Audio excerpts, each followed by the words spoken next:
Vous êtes bien sur la radio nationale et vous avez fait le bon choix. Il est 7h à Sikasso, même heure à Gao. Et c'est l'heure de votre journal. Bonjour et bienvenue.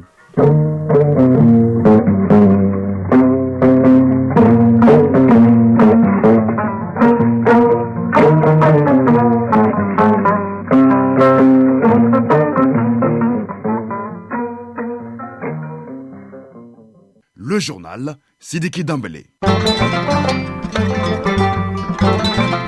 L'actualité, première édition d'ici mardi 17 octobre 2023. Tout d'abord, la couleur du temps sur Bamako et environ.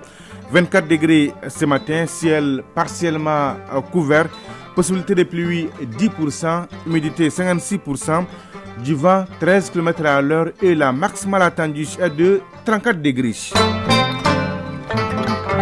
Mesdames et messieurs, à la une de cette édition, la situation sécuritaire à Gao sous contrôle. Après un mois de couvre-feu, la population exprime leur satisfaction. Les autorités sécuritaires ne baissent pas de vigilance. Tout est mis en œuvre pour ramener la quiétude dans la ville de Gao. Reportage de nos correspondants à suivre. À Sikasso, on fait le point de l'enveloppe financière des sociétés minières à l'économie régionale et nationale, plus de 300 milliards de francs CFA et 9% au PIB entre 2020 et 2021, des chiffres dévoilés hier par l'ITIE, Initiative pour la transparence des industries extractives. Nous ferons le point avec notre bureau de Sikasso dans ce journal. L'actualité internationale à suivre en pointillé avec Batraoré. Il est là en direct avec moi dans ce studio. Bonjour Batraoré. Bonjour Cédric Damélé. De quoi va-t-on parler ce matin? En Guinée-Conakry, 13 journalistes ont passé une bonne partie de la journée d'hier entre les mains de la justice suite à une tentative de marche. En RDC, le Conseil de sécurité de l'ONU est prêt pour un retrait progressif et ordonné de la MONUSCO. En Géorgie, la Cour constitutionnelle autorise l'ouverture d'une procédure de destitution contre la présidente. Le développement de tout cela dans la page index de cette édition, Cédric Damélé. Tout à l'heure donc pour le développement. La chronique Initiative citoyenne à suivre avec Ousmane Dao qui nous ouvre les portes du collectif Cri de cœur. Il œuvre pour la préservation de la cohésion sociale et du vivre ensemble. Enfin, la page des sports, toute l'actualité sportive à suivre avec l'athlète Saragato Sissé, bonjour. Bonjour, Sidiki Dambélé. Est-ce que tout va bien, Saragato? Ça va, alhamdoulilah. Allez, la une de votre page. Plein phase cet après-midi sur le match amical international Arabie Saoudite-Mali. Opéré hier avec succès, l'attaquant des Aigles du Mali, Ibrahima Koné, blessé à la cheville droite face à l'Ouganda, va poursuivre sa rééducation. Il sera éloigné des pelouses pendant 5 mois. Vous entendrez en exclusivité le médecin des Aigles du Mali, Dr Halidoun Maïga. Coupe du numérique, l'équipe de l'ORTM joue cet après-midi contre la SMDT. Enfin, l'insolite du jour bouclera cette page des sports. Et voilà pour le sommaire. Vous êtes prêts? Eh bien, nous aussi. C'est parti. Une fois de plus, bonjour et bienvenue. Carnet d'audience de la primature. Le Premier ministre Dr Choguel Kokala Maïga a reçu hier les membres de la résistance civile de Gao et les diplômés handicapés. Les premiers ont remis un rapport au Premier ministre sur l'état de la situation du pays en général et à Gao en particulier. Les seconds, à savoir les diplômés handicapés, réclament justice car ils sont dans une situation administrative qui demande à être régularisé. Voyons les détails avec Alou Sénétouri. Le rapport remis au Premier ministre fait l'état des lieux de la situation sécuritaire au Mali du nord au sud. Il est aussi un véritable outil de prise de décision. Les auteurs de ce rapport exhortent les uns et les autres à rester mobilisés derrière les responsables de la transition et les aider à faire évoluer la situation. Abdelkarim Samba, président de la coalition des mouvements et organisations de la résistance civile de Gao. 22 août au 2 septembre, nous avons effectué une mission pour rencontrer certains départements ministériels, dont la primature. Donc le droit de redevabilité nous a obligés de revenir pour présenter les rapports de notre mission au PM et lui soulever un certain nombre de difficultés auxquelles la région de Gao est confrontée jusqu'au jour d'aujourd'hui. Les différents départements qu'on a eu à rencontrer nous ont permis de cerner les problèmes, sinon les difficultés auxquelles est confrontée la nation, et particulièrement notre région. Cela nous a donné aussi le courage, n'est-ce pas, mais des orientations qui nous ont permis de savoir sur quel axe il faut centrer nos différentes activités pour accompagner les plus hautes autorités mais aussi les forces de défense et de sécurité. Force est de reconnaître que la montée en puissance de l'armée est réelle et chacun de nous doit accompagner les efforts que l'État est en train de fournir. Quant aux diplômés handicapés, ils s'inquiètent de la non-application d'un décret favorisant leur intégration dans la fonction publique. Sidi Koulibaly, président d'honneur du collectif des handicapés diplômés. Une rectification de l'arrêté, c'est cela qui a fait peur à ces jeunes qui sont des fonctionnaires stagiaires, qui n'attendent que leur arrêté de titularisation. Et nous osons croire qu'à la sortie d'ici, nous allons rencontrer les ministres pour trouver une solution très rapidement à cette situation. Le Premier ministre les a exhortés à rencontrer en premier lieu le ministre en charge de la fonction publique, Dr Shogel Kokalamaïga. Vous avez un décret pris en Conseil des ministres. C'est une décision politique qui a été prise. Il ne peut pas être remis en cause par des techniciens. Ça, c'est exclu. Maintenant, les techniciens aussi doivent nous aider à prendre les bonnes décisions. Parce que les gouvernements passent, les textes et les hommes restent. Il y a la preuve, c'est qu'il y a longtemps, on vous a trouvé ici, il y avait un gouvernement qui est parti, il n'a pas réglé. Donc pour vous mettre à l'abri de tout, c'est les techniciens qui nous disent voici ce qu'il faut faire, pour qu'on verrouille tout. Et qu'avec les changements, peut-être demain, je ne serai pas là, lui ne sera pas là, que vous n'ayez aucun problème. Au regard des réponses apportées par le Premier ministre et le ministre de tutelle, on peut sans doute prévoir une issue très prochaine pour ce groupe de jeunes et futurs fonctionnaires. Et dans un communiqué déposé à notre rédaction, le ministre des Affaires étrangères et de la coopération internationale dénonce avec véhémence la décision unilatérale de la MINUSMA de retirer ses troupes des postes avancés de Kidal et d'accueillir pour des raisons humanitaires dans son camp de Kidal, ces mêmes jours, 111 éléments du bataillon des forces armées maliennes reconstitués. Et tout cela en violation flagrante du chronogramme de retrait de la MINUSMA conformément à la résolution 2690. Je propose de suivre l'intégralité du communiqué du ministère des Affaires étrangères et de la coopération internationale, communiqué lu ici par Famourou Djourti. Le ministère des Affaires étrangères et de la coopération internationale a pris connaissance du communiqué publié le 10 octobre 2023 par lequel la mission multidimensionnelle intégrée des Nations Unies pour la stabilisation du Mali, MINUSMA, annonce le retrait de ses troupes des postes avancés de Kidal et l'accueil pour des raisons humanitaires dans son camp de Kidal ce même jour de 111 éléments du bataillon des forces armées maliennes reconstitués BAFTAR, dont la sécurisation relève de la mission jusqu'à l'effectivité du transfert.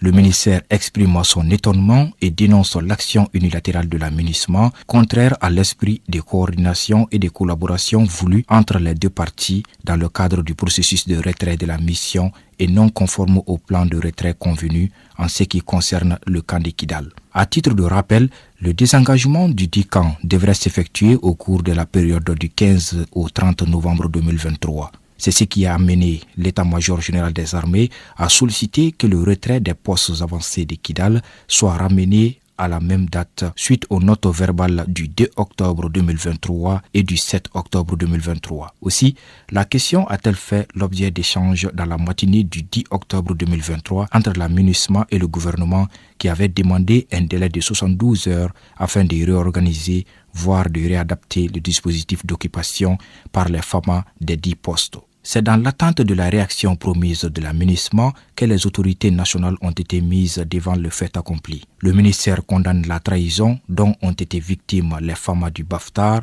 de la part des éléments de la CEMA dont certains appartenaient au même BAFTAR. Groupe signataire de l'accord de paix, la CEMA, en violation de ses engagements sans réaction de la MINUSMA, a encerclé, occupé puis enlevé les matériels et les équipements tout en pillant le dépôt d'armement et des munitions du mécanisme opérationnel conjoint. L'enchaînement des événements et la passivité de la MINUSMA suscitent de fortes interrogations sur les intentions réelles des protagonistes et la planification préalable de cette action. En réponse aux inquiétudes exprimées par les Nations Unies dans la note aux correspondants publiée le 4 octobre 2023, faisant état notamment du blocage à Gao des convois logistiques destinés à récupérer les matériels des Nations Unies et des pays contributeurs de troupes, le ministère rappelle que la situation sécuritaire dans le nord du pays est marquée par des attaques terroristes indiscriminées contre les forces de défense et de sécurité maliennes, FDS, les populations civiles et la MINUSMA.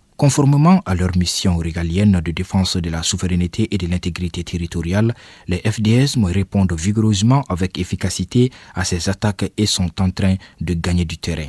À cet égard, elles poursuivent leur déploiement en vue de l'occupation des camps et emprises de la MINUSMA conformément aux règles et procédures des Nations Unies. Depuis l'adoption de la résolution 2690, le gouvernement coopère pleinement avec les Nations Unies, notamment en ce qui concerne les autorisations pour les convois logistiques en appui au désengagement des contingents des pays contributeurs de troupes.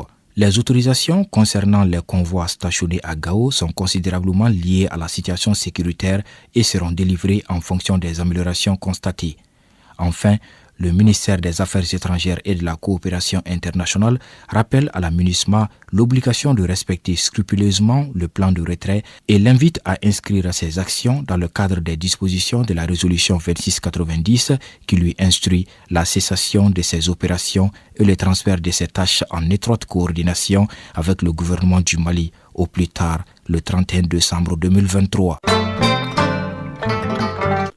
Nous sommes en octobre et c'est le mois de la solidarité. Et dans ce mois, toute une journée est dédiée à la canne blanche, occasion pour l'Union malienne des aveugles UMAV de reconnaître et de saluer les efforts consentis par les ministères chargés de la santé pour l'épanouissement de ses membres dans la société. La dite association, sous le leadership de la Fédération malienne des associations des personnes handicapées, a profité de la journée pour remettre une canne blanche au ministre de la Santé et du Développement social pour tout son soutien. On fait le point avec Awa Adama Koulibaly et Abdraman Douka Traoré qui nous présentent d'abord la canne blanche. Pliable en 5 parties et rouge sur son extrémité, sa longueur dépend de la taille de son utilisateur. La canne blanche est un outil qui facilite la locomotion des personnes en déficience visuelle, mais pas que. Fatoumata Sissé, slameuse. La canne blanche n'est pas un simple bouilloire. Elle nous murmure les dangers et nous parle silencieusement de chaque obstacle. Elle n'est pas un simple outil, elle est le symbole de notre survie. L'Union malienne des aveugles n'a pas dérogé à la règle. Comme chaque année, elle offre une canne blanche en guise de gratitude à une personnalité du pays. Hatouma Gakou, présidente de la FEMAF. Le choix s'est porté sur une dame généreuse, ouverte. J'ai nommé Madame la ministre de la Santé et du Développement social. Madame la ministre a prôné l'inclusion des personnes vivant avec un handicap. Hadji Bari, président de l'Union malienne des aveugles. Nous osons croire qu'avec plaisir, Madame la ministre va accepter notre canne blanche qui est pour nous symbole de médaille. C'est comme les personnes handicapées lui décorent au plus grand mérite des médailles qui existent sur la terre. Après réception de la canne, Dr Abdoulaye Guindo, secrétaire général du ministère chargé de la Santé, lance des messages de sensibilisation pour lutter contre l'exclusion. Les personnes vivant avec un handicap en général et celles des malvoyants forment le groupe le plus hétérogène. Bien plus qu'un groupe vulnérable, elles sont une source de connaissances, d'expérience, d'enrichissement indispensable à notre évolution collective. Les personnes en situation de handicap sont enfin considérées comme des sujets de droit à part entière et non plus comme des objets de soins. L'édition 2023 de cette journée est placée sous le thème « Canne blanche, symbole d'autonomie et de résilience » pour montrer encore une fois l'importance de comprendre le langage de cet outil qui joue une fonction de vue pour ses utilisateurs. Radio Mali à Sikasso et environ 98.3 MHz en FM. Direction justement à Sikasso, en troisième région où le secteur extractif a versé au trésor public, tenez-vous bien, plus de 300 milliards de francs CFA en 2020 et en 2021. Et ce n'est pas tout, il a contribué à hauteur de 9% au PIB, produit intérieur brut. Ces informations ont été partagées hier à Sikasso au cours de la dissémination des rapports 2020 et 2021 de l'ITIE. L'ITIE, c'est l'initiative pour la transparence des industries extractives. Une rencontre qui a regroupé les représentants de la société civile, des groupements de jeunes et des femmes, ainsi que beaucoup d'autres acteurs du secteur minier. Au thème Sikasso, le reportage de Moustapha Doumbia et Suleiman Bamba de notre bureau régional. Le rapport ITIE 2020 révèle plus de 320 milliards de contributions du secteur extractif versées au trésor public. Ce document, dont le contenu est partagé en même temps que le rapport 2021 de l'ITIE, traite aussi des questions relatives à la répartition des revenus extractifs par type de minerais, dont l'or, les calcaires et l'eau minérale. Bakary Guindo, membre du comité de pilotage de l'ITIE. La particularité qu'il y a, nous allons dire qu'il y a moins d'écart constaté, donc moins de recommandations par rapport au rapport précédent. Ça, c'est une nouveauté. Et puis les rapports également parlent désormais des propriétaires effectifs et aussi donnent la publication des licences. Ça, c'est quelques particularités qu'on retrouve dans ces rapports 2020 et 2021 de l'ITIE Mali. La contribution du secteur extractif au développement communautaire et à la création d'emplois est aussi prise en compte par les rapports 2020 et 2021 de l'ITIE. L'apport du secteur extractif à l'économie régionale et nationale est partagé et bien perçu par les autorités. Yaya Djire, directeur régional des mines de Sikasso. En termes de patentes, Sikasso a une grande part dans les mines qui sont en activité actuellement. Il s'agit du complexe Somissi-Somifi et de Nampala. C'est très, très important par rapport à ces deux mines.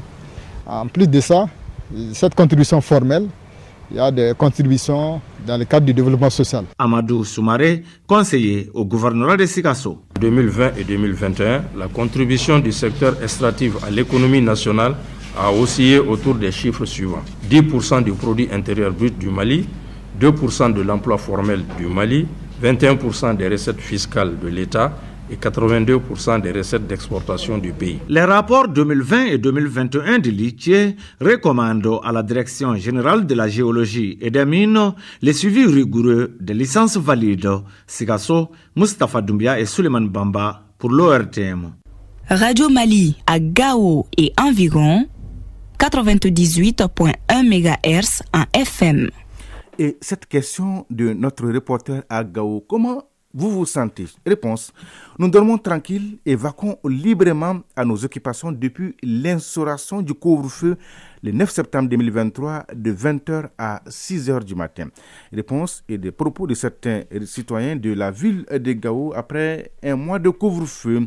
Couvre-feu d'ailleurs reconduit pour la même durée, cette fois-ci de 22h à 6h du matin. En tout cas, les populations de la cité des Askia adhèrent à cette mesure qui a permis de ramener la quiétude dans la ville de Gao. Ortem Gao, les reportages d'Agale Agagissa et d'Alassane Amadou de notre bureau régional.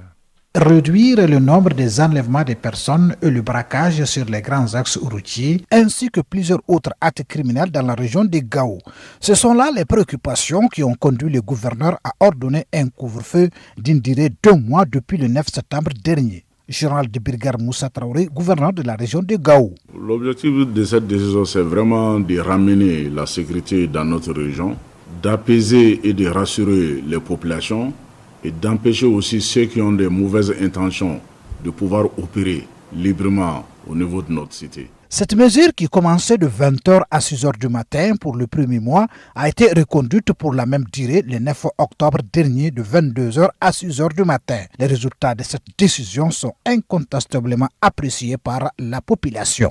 Ibrahim Mahamadou Maïga, secrétaire général du syndicat des chauffeurs de Gao. Quand il n'y avait pas le couvre-feu, personne ne dormait dans sa maison. Tous les grands leaders là fuyaient pour aller dormir quelque part. Et chaque jour, les commerçants sont devenus comme des moutons à vendre. Mais par la grâce de Dieu, depuis que le couvre-feu là est venu, tout est arrêté. Kader Touré, acteur des médias. À un moment donné, il y a eu trop de situations compliquées à gérer dans la ville par rapport aux enlèvements des personnes, par rapport, n'est-ce pas, à la criminalité interne des gens qui sont agressés nuitamment. Et je crois que dans ce sens-là, il y a des résultats parce qu'on a constaté une certaine accalmie. Pour une sécurité pérenne des personnes et de leurs biens, nos interlocuteurs adhèrent à la prorogation de cette décision salvatrice et soutiennent les actions des femmes. Madame Touré Djenebou Kelly, commerçante. Le couvre-feu, quand même, ça fait du bien pour la ville de Gao. Moi, quand même, j'aimerais que ça continue. On est fiers de notre armée. Général de brigade Moussa Traoré, gouverneur de la région de Gao. L'appel que j'ai lancé à la population, c'est de rester à être patient, à observer les règles du couvre-feu. Nous savons que pour certains acteurs de la société, c'est difficile. les petits vendeurs. Je sais que c'est difficile, mais c'est pour un moment. Parce qu'il faudra que nous exercions d'abord avant d'exercer nos différentes professions. En tout cas, la sécurité et la paix sont gages de tout développement. Gao, Agali, Agissa, Alassane Ahmadou pour l'ORTR. Si vous venez de nous prendre au vol, vous suivez Mali Actualité et c'est la première édition d'ici mardi, les 7h20 à Barbé. C'est à Mopti. À suivre l'actualité internationale avec Batraouri, avec moi dans ce studio. Bonjour Batraouri. Bonjour Sirki Dameli. Que se passe-t-il à Conakry? Oui, une bruit passagère entre les autorités de transition et les maisons de médias Sirki. Tout à l'heure donc pour le développement. La page des sports, ce sera avec l'athlète des jours et des nuits. Bonjour. Bonjour Sirki Dameli. L'insolite parle de quoi aujourd'hui? De l'histoire d'un joueur talentueux mais brouillon. Qui va rater ça? Personne sera gâté. Enfin, la chronique initiative citoyenne à suivre avec Ousmane Dao. Et oui, en Guinée, 13 journalistes sont brièvement arrêtés lors d'une manifestation à Conakry, Batraouri. Oui, les relations entre les autorités de transition et les organisations de défense de la presse guinéenne se sont encore détériorées. 13 journalistes ont passé la journée d'hier en détention, arrêtés dans la matinée alors qu'ils entendaient manifester à Conakry pour dénoncer le blocage du site d'information Guinée Matin. Ils ont été libérés en début de soirée. Inculpés pour participation à un attroupement illégal sur la voie publique, ils doivent être jugés la semaine prochaine. En RDC, le Conseil de sécurité est prêt à décider du retrait progressif et ordonné de la MONUSCO. Le Conseil de sécurité a accepté d'un commun accord de considérer le retrait graduel du Congo de la force onusienne déployée là-bas. Le président de la RDC puis le gouvernement ont demandé à l'ONU à plusieurs reprises que ce retrait soit accepté. Le Conseil leur a répondu hier par une déclaration. Dans cette déclaration, le Conseil de sécurité encourage l'exécutif congolais et l'ONU de présenter le mois prochain un plan de désengagement progressif et ordonné des casques bleus. Au Soudan, après 6 mois de guerre, le constat c'est quoi, Batraouri? L'inaction de la communauté internationale. Tout à fait. Alors que la guerre dure depuis 6 mois au Soudan entre le chef de l'armée, le général Abdel Fattah al-Burhan, et le chef des paramilitaires, le général Mohamed Hamdan Daglo, dit Amity, la situation humanitaire est catastrophique, alerte de différentes organisations. Plus de 5 millions de déplacés et 25 millions de personnes ont besoin d'aide alimentaire. Organisations et observateurs dénoncent l'inaction de la communauté internationale. Oui, plus de 5 millions de déplacés et 25 millions de personnes en besoin alimentaire. Donald Trump enjoint au silence médiatique avant son procès sur l'élection présidentielle de 2020. Oui, c'est ça? Oui. Son procès? Oui. L'ancien président américain Donald Trump se retrouve en partie muselé, sommé de garder le silence par un juge fédéral. Les Américains appellent cela un gag order, c'est-à-dire une obligation au silence médiatique. Cette interdiction concerne son procès qui doit débuter le 4 mars à Washington pour avoir tenté d'inverser le résultat de la dernière élection présidentielle. Et en Géorgie, la Cour constitutionnelle autorise l'ouverture d'une procédure de destitution. Contre qui, vous savez? Contre la présidente Batraouri. La Cour constitutionnelle de Géorgie, réputée comme étant contrôlée par le rêve géorgien, le parti au pouvoir, a autorisé hier l'ouverture d'une procédure de destitution contre la présidente Salomo Zurabishvili. C'est la première fois qu'un parti au pouvoir engage une telle procédure de destitution dans cette ancienne république soviétique d'environ 4 millions d'habitants. Sidiki Dameli. On va suivre Batraouri. Merci pour toutes ces informations. On est bien servi. Rebonjour Sragatou Sissi. Rebonjour Sidiki Dameli. Est-ce que Sragatou va bien? Oui, je me porte à merveille. Donnez-nous l'heure, la bonne et la vraie heure Sragatou. Il est 7h23 à Bambara Maoudé, c'est dans la région de Tombouctou. On se retrouve juste après les jingles.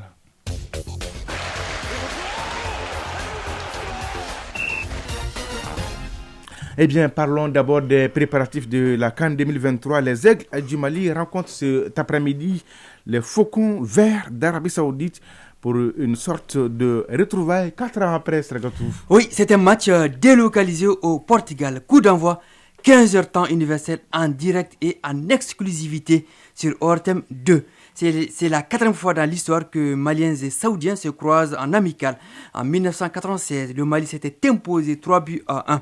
L'année suivante, l'Arabie Saoudite avait pris sa revanche 5-1. Et en 2019, un score d'un but partout avait sanctionné les débats. Ce mardi au stade Portimao, le match se passera aussi sur le banc de touche entre les techniciens Eric Sekouchel et Roberto Mancini de l'Arabie Saoudite. 15h sur ORTM 2. Tout à fait. Le rendez-vous est pris. Alors, Sagatou, dites-nous, quelles sont les nouvelles en direction du Portugal, justement?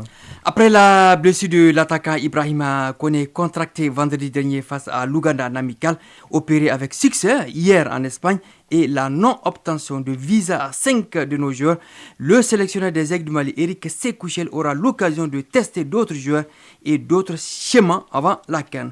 Au sujet justement de la blessure d'Ibrahima Koné à la cheville droite, on écoute le médecin des Aigles du Mali, Dr Halidoun Maïga, resté à son chevet jusqu'au terme de l'opération. Dr Halidoun Maïga a été joint au téléphone en exclusivité par Fotik Tunkara. On est arrivé en Espagne, précisément à Murcie, où se trouve l'hôpital dans lequel il doit être opéré. Il a été bien accueilli et l'opération a été faite. Tout est bien passé. La fracture a été bien stabilisée au niveau de la cheville et il va rester 72 heures à l'hôpital et après il sera libéré pour rentrer à Almeria où il va continuer les restes des soins. Pour la durée d'indisponibilité, le pronostic ça va de 5 à 6 mois. L'articulation de la cheville, c'est une articulation très complexe et c'est un sportif, donc il faut vraiment lui donner le temps de bien récupérer pour revenir sur le terrain. Donc c'est un pronostic, on va suivre. L'adversaire, l'Arabie Saoudite, est un bon sparring partenaire pour le Mali. Les Saoudiens, c'est 6 phases finales de Coupe du Monde, dont un 8e de finale en 1994, 11 phases finales de Coupe d'Asie pour 11 titres et 4 participations en Coupe des Confédérations finalistes en 92. Ah oui, eh bien, les aigles n'ont pas peur des faucons. Pas du tout. La Coupe du numérique Sragatou, l'équipe de l'ORTM entre en lice cet après-midi contre la SMTD, la Société malienne de transmission et de diffusion. Coup d'envoi 16h, demi-finaliste l'an dernier, l'équipe de l'ORTM sera à la conquête du trophée et ça commence dès cet après-midi par la SMDT. Hier, pour annoncer les couleurs, le directeur général de l'ORTM, Hassan Baba Djombele, a remis à l'équipe 2 jeux de maillot. C'était en présence du comité syndical, des responsables techniques et des travailleurs de la boîte. L'équipe de l'ORTM, entraînée par Sidi Mohamed Koné Junior, mesure déjà la portée de l'événement. Oui, ça va toujours à quel poste ce soir? Non, je ne serai pas de la partie. C'est pas normal. Bon. Pour le prochain match. On verra bien, Inch'Allah. Alors, qu'est-ce qu'il nous reste, Sragatou? L'insolite du jour. Ah oui, l'insolite on du a jour. Largement débordé. 7h27. Non, on a l'autorisation du directeur de la radio nationale. Dougoufana Traoré. Oui. L'insolite du jour, un joueur à l'intérieur du pays a provoqué la colère du public, Sragatou. Pourtant, il avait toutes les cartes en main, pour faire gagner son équipe. Il a fait quoi, Sragatou? Racontez-nous tout. Le talent du joueur, notre héros du jour, est connu de tous. Les supporters de son club le surnomment le magicien. Ses dribbles tourmentent les adversaires. Un après-midi de finale, tous les supporters du club en question fondaient d'espoir sur ce joueur. Donc c'est un dribbleur. Ah oui, un dribbleur fin. Le match suit son cours. Sur une action, il récupère le ballon, élimine 2 adversaires, met à genoux le 3e et chute, mais sur la barre transversale. Non. L'espoir est là. Les supporters y croient. On est à la 80e minute. Le magicien, depuis la moitié du terrain, feinte 1, 2, 3, 4 adversaires et se trouve seul face au gardien. Il élimine ce dernier et rate le cadre. Nom de Dieu. Et je t'assure. Il élimine les gardiens. Le gardien. Et il les rate. Les buts vides. À peine le geste manqué, les supporters de son équipe, mécontents, le chassent du terrain. Selon nos sources, le joueur, disons le magicien, était aussi habile en course. Il prend la fuite. Personne n'est arrivé à cette course. Fallait voir l'action. Initiative citoyenne.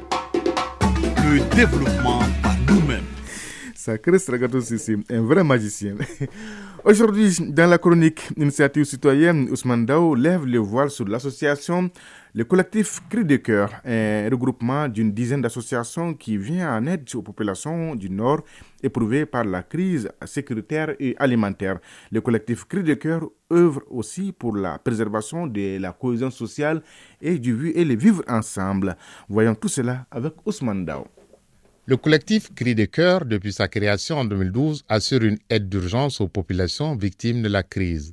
Il a vu le jour quand les villes de Tombouctou, Gao et Kidal sont tombées aux mains des terroristes.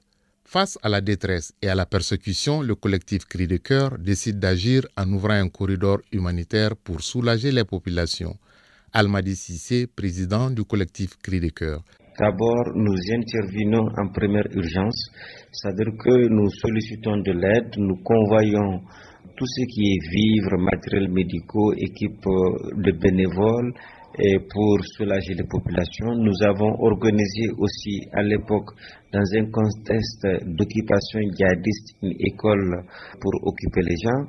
Nous avons ouvert la première clinique pour la prise en charge des victimes de violences sexuelles et d'accompagnement psychologique pour ceux qui ont suivi. Les secteurs vitaux et sociaux qui permettaient aux populations de survivre de cette période, nous l'avions organisé. Maintenant, nous intervenons beaucoup au niveau de la protection, c'est-à-dire que tout ce qui concerne les droits des femmes, notamment l'assistance judiciaire, tout ce qui concerne les urgences. Le collectif essaye depuis quelques années, en plus de ses actions de bienfaisance, de mettre l'accent sur la formation pour casser les barrières de l'intolérance et favoriser le vivre ensemble. Éduquer, sensibiliser et nous orienter dans une éducation de masse et de qualité et en ciblant les couches les plus vulnérables, les enfants orphelins, les enfants de la rue. Aujourd'hui, nous avons beaucoup de milliers, pour ne pas dire des millions d'orphelins dus à la crise qui n'ont pas de source de revenus, qui n'ont pas de tuteurs. Et ces enfants-là, si nous ne faisons rien pour les récupérer, ils risquent d'être soit plus tard des bandits ou des futurs terroristes. Et nous avons déjà un site pilote d'inscription à travers le parrainage, mais nous comptons mobiliser beaucoup dans l'avenir nos ressources par rapport à l'éducation, notamment les enfants issus des milieux défavorables, les orphelins et les familles et les enfants des familles démunies. Malgré ces bonnes œuvres toujours dirigées vers les populations pour un bien-être de tous les jours, l'association rencontre des difficultés. Almadi Sissé, président du collectif Cri de Cœur. La situation est très critique. Nous avons beaucoup plus de déplacés internes, des gens qui ont vu leur village pillé, qui ont vu leurs biens enlevés, leur bétail, tout ce qu'ils ont, et qui sont devenus étrangers dans leur propre pays et qui n'arrivent même pas à manger. Et les événements en cours créent un blocus qui occasionne une faim. Le contexte de Covid plus les différentes crises partout, la guerre en Ukraine, les donateurs ont des difficultés partout, il y a la crise. Et c'est vrai que nous sommes plus en 2012 où à l'époque nous avons bénéficié d'un bol d'air. Maintenant c'est très difficile, les difficultés sont d'ordre financier, peu de financement de nos projets. Mais nous sommes résilients, nous nous adaptons de temps en temps, nous lançons des opérations et nous essayons aussi de faire autant se faire que peu pour soulager et pour donner du sourire à nos populations. Basé à Gao, le collectif Cri de Cœur intervient un peu partout au Mali avec comme mot d'ordre: quand ça vient du cœur, c'est encore plus noble et atteint plus les communautés. Et c'est pourquoi il ne va pas s'arrêter en si bon chemin malgré les crises au nord du pays. Quand ça vient du cœur, c'est encore plus noble. 7h33 à Niamalasso et à Congo-Likoro. C'est donc tout pour ce journal. Merci, grand merci à Batraouré et à Idrissa Damele qui m'ont aidé à la réalisation, aux opérations techniques Mamadou Bey-Diallo. La mise en ligne est assurée par Cheikh Abdoulaziz Koulibaly. Présentation Sidiki Dambélé. Merci de votre fidélité et de tous vos soutiens. C'est réconfortant.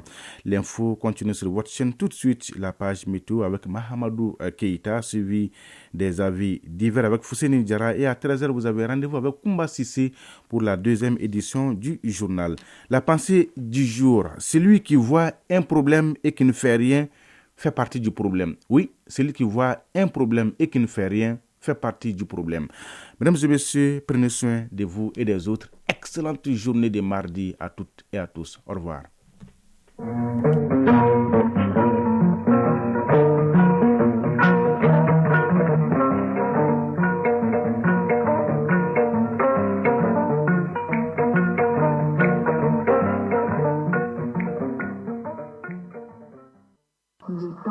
Sur les ondes. Le temps sur les ondes, la météo est avec vous.